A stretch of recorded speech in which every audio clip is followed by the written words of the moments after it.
স্ক্রিনে যে ফ্রিজের ছবিটি দেখতে পাচ্ছেন এটা কোনো সাধারণ সবজি রাখার ফ্রিজ নয়। এই ফ্রিজের পিছনের গল্প আপনাদের রাতের ঘুম উড়িয়ে দিতে পারে। গত 40 মাস ধরে এই ফ্রিজটি জবাব চাইছে, কারণ এর মধ্যে কোনো শাকসবজি বা আইসক্রিম রাখা নেই।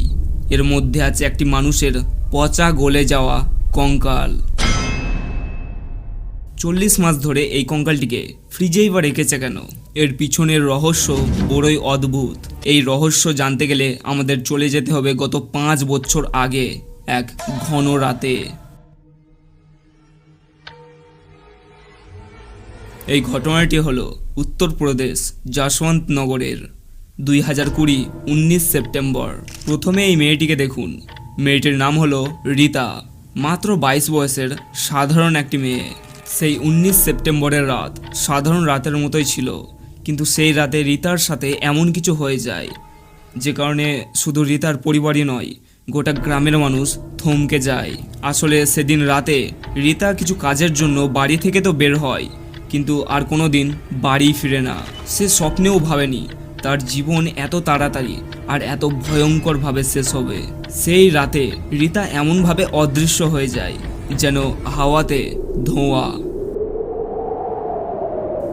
বাড়ির মানুষ চিন্তায় পড়ে যায়, তাদের মেয়ে এত রাতে কোথায় গেল, এখনো বাড়ি ফিরছে না কেন?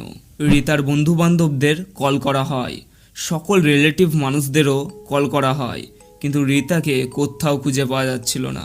এদিকে তার বাবা কাকা তারা গোটা রাত খুঁজে বেড়ায়, তবুও তাকে কোথাও পায় না। যেমন তেমন করে সেই রাত কেটে সকাল হয়ে যায়, মানে 20 সেপ্টেম্বর। রীতার পরিবার থানায় গিয়ে মিসিং রিপোর্ট লেখায়। তাদের মেয়ে গোটা রাত বাড়ি ফিরেনি। সকল বন্ধু বান্ধব আত্মীয় স্বজনদের জিজ্ঞাসা করা হয়ে গেছে, কিন্তু রীতাকে কোথাও খুঁজে পাওয়া যায়নি।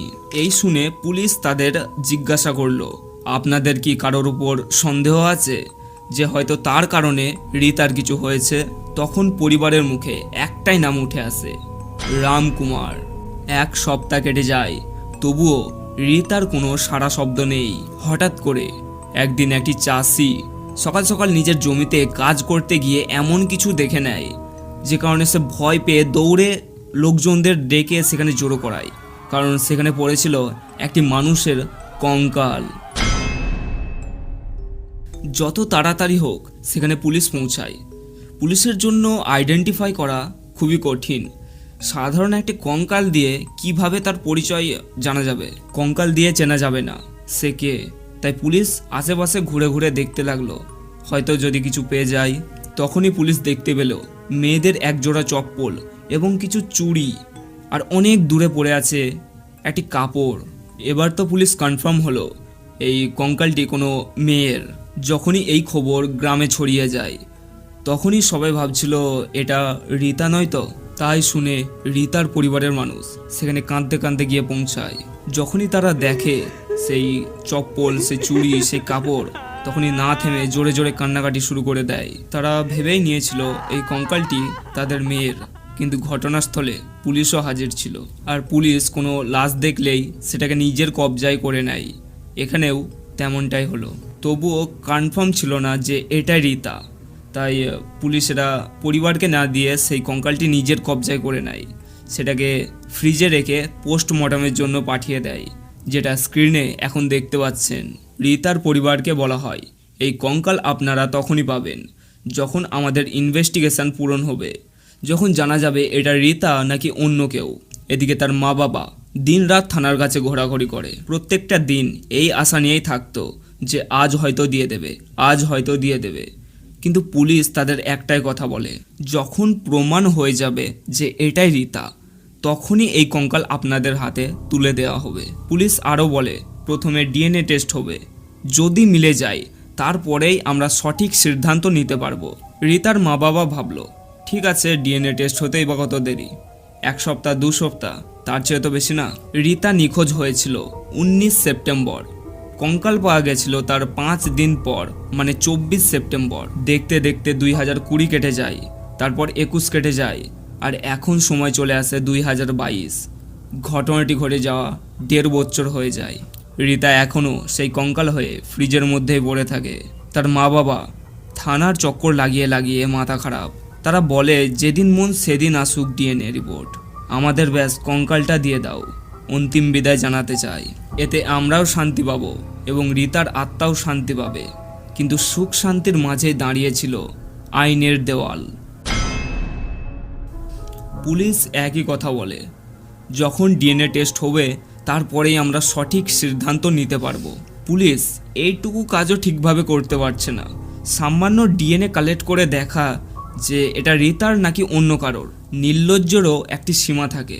যে কাজটি 1-2 সপ্তাহের মধ্যে হয়ে যায়, সেই কাজটি করতে গিয়ে পুলিশ বছর কাটিয়ে দিচ্ছে। রীতার মা বাবা অনেক ঘোরাঘুরি, অনেক ধাক্কি খাওয়ার পর অবশেষে পুলিশ ডিএনএ টেস্ট করায় আর বলে মাত্র 1 মাস দাঁড়ান, ডিএনএ রিপোর্ট আসলেই আপনাদের জানিয়ে দেওয়া হবে। তারপর কি হলো? যেটা হওয়ার সেটাই হলো। 1 মাস কেটে যায়, 2 মাস কেটে যায়, 3-4 মাস কেটে যায়, তবুও রিপোর্টের কোনো সারা শব্দই নেই। অবশেষে 26 মার্চ 2022 ডিএনএ রিপোর্ট এসে গেল। রীতার মা বাবা খুশিও ছিল এবং দুঃখেও ছিল। তারা এটাই ভাবছিল এবার হয়তো তাদের হাতে সেই কঙ্কালটিকে তুলে দেওয়া হবে। রিপোর্ট হায়দ্রাবাদ থেকে থানায় এসে পৌঁছায়। রিপোর্টের সিল খুলে দেখা যায় ইংরেজিতে একটি শব্দ লেখা আছে, ইনকনক্লুসিভ। এর মানে হলো ডিএনএ স্যাম্পল ঠিকভাবে কালেক্ট করা হয়নি, এই জন্য আমরা বলতে পারছি না এটা রীতার নাকি অন্য কারোর। এদিকে সেই খবর শুনে তার মা বাবা ছুটে চলে যায় থানায়। সেখানে পুলিশেরা একই ধরনের কথা বলে, দেখুন ডিএনএ স্যাম্পলে হয়তো কোনো সমস্যা হয়েছে, তাই কারণে এখনও আমরা এই কঙ্কালটিকে আপনাদের হাতে তুলে দিতে পারবো না। তাই দুঃখিত হওয়ার কোনো দরকার নেই, ডিএনএ টেস্ট আরও একবার হবে। এটা শুনে তার মা বাবা চোখের জল নিয়ে বাড়ি চলে যায়। সময় যেতে লাগলো, দিন কেটে গেল, মাস চলে গেল। আবার তাদেরকে ডিএনএর জন্য থানায় ডাকা হয়। দ্বিতীয়বার আবার ডিএনএ কালেক্ট করে সেই হায়দ্রাবাদের ল্যাবে পাঠানো হয়। তারপরেও 11 মাস কেটে যায়। এদিকে ডিএনএর রিপোর্টের কোনো সারা শব্দই নেই। অন্যদিকে তাদের কেঁদে কেঁদে থানার চক্কর লাগিয়ে একেবারেই খারাপ অবস্থা। তারপর অবশেষে কপালের জোরে 10 জুলাই 2023 দ্বিতীয়বার সেই ডিএনএ রিপোর্ট হায়দ্রাবাদ থেকে আবার থানায় এসে পৌঁছায়। যখন সিল খুলে সেটাকে পড়া হয় তখনই আগের মতোই লেখা ছিল ইনকনক্লুসিভ। মানে চলছেটা কি? পুলিশের প্রথমবার ভুলের জন্য কোনো ভালো মানুষকে দিয়ে সেই ডিএনএ পাঠানোর দরকার ছিল, কিন্তু তাদের আলিসির জন্য এটাও বিগড়ে গেল। একটি মা বাবা নিজের মেয়ের ছবি হাতে করে নিয়ে রাস্তায় রাস্তায় ঘুরে বেড়াচ্ছে, থানার চক্কর লাগিয়ে কেঁদে বেড়াচ্ছে। তারা আর কিছু চায় না, শুধু সেই সামান্য হাড়গুলো চায়। কিন্তু সেই পুলিশ একটাও কাজের বেলায় নেই। অন্যদিকে পুলিশ এত কঠোর যে যতক্ষণ না প্রমাণ না হবে এটাই রীতা, ততক্ষণ তাদেরকে এই হাড়গুলো দেবে না। 2 বার ভুলের কারণে 3 বারের বেলায় পুলিশের আর পাঠানোর ইচ্ছেই নেই। এদিকে সেই মর্গের ঘরে ফ্রিজের ভিতরে রীতার কঙ্কাল পড়েই থাকে। এখন যেন মনে হচ্ছে সেই কঙ্কাল বাইরে এসে বলবে আমি রীতা। এদিকে তার মা বাবা তখনও থানার চক্কর লাগানো বন্ধ করেনি। তারা হাঁপিয়ে গেছে আর কতদিন।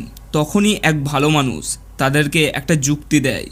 সে বলে এমনভাবে আর কতদিন চলবে, এমনভাবে পুলিশেরা তোমাদের ওপর পাত্তাও দেবে না, তাই থানায় যাওয়া বন্ধ করে কোর্টে যাও। তারপর আগস্ট 2023 রীতার মা বাবা একটি উকিল হায়ার করে হাইকোর্টে চলে যায়। উকিল জর্জের সামনে বলে এই পিতামাতা গত 3 বছর ধরে নিজের মেয়ের অন্তিম বিদায়ের জন্য অপেক্ষা করছে। সে মেয়েটি কঙ্কাল হয়ে পড়ে আছে মর্গের ঘরে একটি ফ্রিজের ভেতর। সে কঙ্কালটি 3 বছর ধরে রিহাই পায়নি। পুলিশেরা তাদের মেয়েকে তাদের হাতে তুলে দিচ্ছে না, এই কারণেই যে রিপোর্টে ইনকনক্লুসিভ এসেছে বলে। আর এটা আসার কারণ ছিল পুলিশেরা ডিএনএ ঠিকভাবে কালেক্ট করেনি। 2 বার তারা ঠিকভাবে কালেক্ট করেনি এবং 3 বারের বেলায় হাল ছেড়ে দেয়।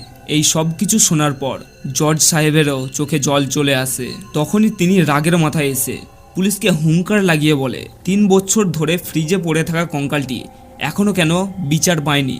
সেই মেয়েটি মরেছে একবার, কিন্তু তার মা বাবা 3 বছর ধরে প্রত্যেকটা দিন প্রত্যেকটা মুহূর্ত মরছে, যে কারণে পুলিশেরা তৃতীয়বার ডিএনএ টেস্ট করায়। সেই হায়দ্রাবাদ ল্যাবে আবারও পাঠায়। হয়তো এই দুনিয়াতে এটা প্রথমবার কোনো ডিএনএ 3বার পাঠানো হচ্ছে। তারপর সেই থানার পুলিশ কোর্টের আদেশের পরও ডিএনএ কালেকশানে 2বার ভুল করে। অবশেষে 30 জানুয়ারি 2024 ডিএনএ রিপোর্ট ঠিকঠাক এসে গেল। সেই রিপোর্টে একদম ক্লিয়ার, একদম স্পষ্ট ভাষায় লেখা আছে যে মর্গে ফ্রিজের মধ্যে কঙ্কালটি আছে সেটা আর কারণ না, সেটা হলো রিতার। তার মা বাবাকে ডাকা হয় এবং বলা হয় এই কঙ্কালটি তাদের মেয়েরই। এটা বলতে পুলিশেরা খুবই লজ্জিতও ছিল, কিন্তু এখন যা হওয়ার হয়ে গেছে তাই বেশি ভেবে লাভ নাই। তার মা বাবার আশা পূরণ হলো, এবার তাদের মেয়ে মুক্তি পাবে। এবার তারা কাঁদবে নাকি খুশি হবে বুঝতে পারছিল না। 40 মাস পর সেই কঙ্কালটি মানে রিতা ফ্রিজ থেকে মুক্তি পায়। পুলিশেরা খুবই সম্মানভাবে তার গ্রামে নিয়ে যায় এবং রিতার মা বাবার হাতে তুলে দেয়। 3 বছর আগে যে জমিতে রিতার কঙ্কাল পাওয়া গেছিল সেই জমির পাশেই রিতাকে খুবই সম্মানভাবে দাফন করে দেওয়া হয়। আর এই গল্প এখানেই শেষ হয় না, এখনও সবথেকে বড় প্রশ্ন, রিতার সাথে এমনটা কে করেছিল আর কেনই বা করেছিল। এবার পুলিশেরা আরও চিন্তায় পড়ে যায় যে ইনভেস্টিগেশন তাদের 3 বছর আগে করা উচিত ছিল সেই ইনভেস্টিগেশন তারা আজ করছে। রিতা যেদিন হারিয়েছিল তার পরের দিন মানে 20 সেপ্টেম্বর রিতার মা বাবা থানায় এসে রিপোর্ট লেখায়। তার সাথে একটা নামও লিখিয়েছিল, রামকুমার। 3 বছর আগে পুলিশের অ্যাকশন না নেওয়ার কারণ ছিল বেশিরভাগ মেয়েগুলো পালিয়ে গেলে তার পরের দিনই চলে আসতো, কিন্তু 5 দিন পর যখন সেই কঙ্কালটিকে পাওয়া যায় তখন তাকে চেনা করা খুবই কঠিন ছিল। তাই পুলিশ সেই সময় রামকুমারের ওপর অত মনোযোগ দেয়নি। এখন 40 মাস পর যখন সত্যি বাইরে এলো তখন রামকুমারের কথা মনে পড়লো। পুলিশ যখন ইনভেস্টিগেশনে বেরিয়ে পড়ে রামকুমারের খোঁজে, তখন তারা জানতে পারে রামকুমারের সেখানেই বাড়ি, সেই গ্রামেই বাড়ি, একটি বিবাহিত পুরুষ, তার 2টো সন্তানও আছে। রিতার মা বাবার দাবি ছিল সেদিন রাতে রিতাকে রামকুমারের সাথে শেষবার দেখা গেছে। পুলিশ যখন ইনভেস্টিগেশন শুরু করে তার অনেক আগে রামকুমার নিজের পরিবারকে নিয়ে অন্য কোথাও পালিয়ে যায়। যখন রামকুমার জানতে পারলো যে পুলিশ তাকে খুঁজে বেড়াচ্ছে তখন 50 বয়সী রামকুমার থানায় এসে নিজেকে অ্যারেস্ট করায় যে অ্যারেস্ট করুন স্যার। রিতা এবং রামকুমার একে অপরকে ভালোবাসতো, কিন্তু যখন রামকুমারের বউ জানতে পারলো এদের ব্যাপারে তখন রিতাকে অনেক বোঝানোর চেষ্টা করেছিল, কিন্তু রিতা বোঝেনি। তাই রামকুমারের বউ এবং তার বড় ছেলে দুজনে মিলে রিতাকে খুন করে দেয়। রামকুমার খুন করেনি, শুধু নিজের ছোট্ট পরিবারকে বাঁচানোর জন্য সব দোষ নিজের ঘাড়ে নিয়ে নেয়। আমি এটাই বুঝতে পারছি না 22 বয়সের রিতা 45 বা 50 বয়সের বুড়োর সাথে কেন থাকার সিদ্ধান্ত নিয়েছিল, যে অলরেডি বিবাহিত পুরুষ। এখানে রিতার ভুল তো ছিলই, কিন্তু তার চেয়েও বেশি দোষ দেওয়া হয় সেই বুড়োকে, যে নিজের মেয়ের বয়সের মেয়েকে ভালোবাসলো। সে কি তাকে বোঝাতে পারলো না? রিতাকে বোঝালে হয়তো বুঝে যেত, কিন্তু দুজনেই ছিল অবুঝ। দোষ দুজনেরই। এটা কি ভালোবাসা দেখলাম?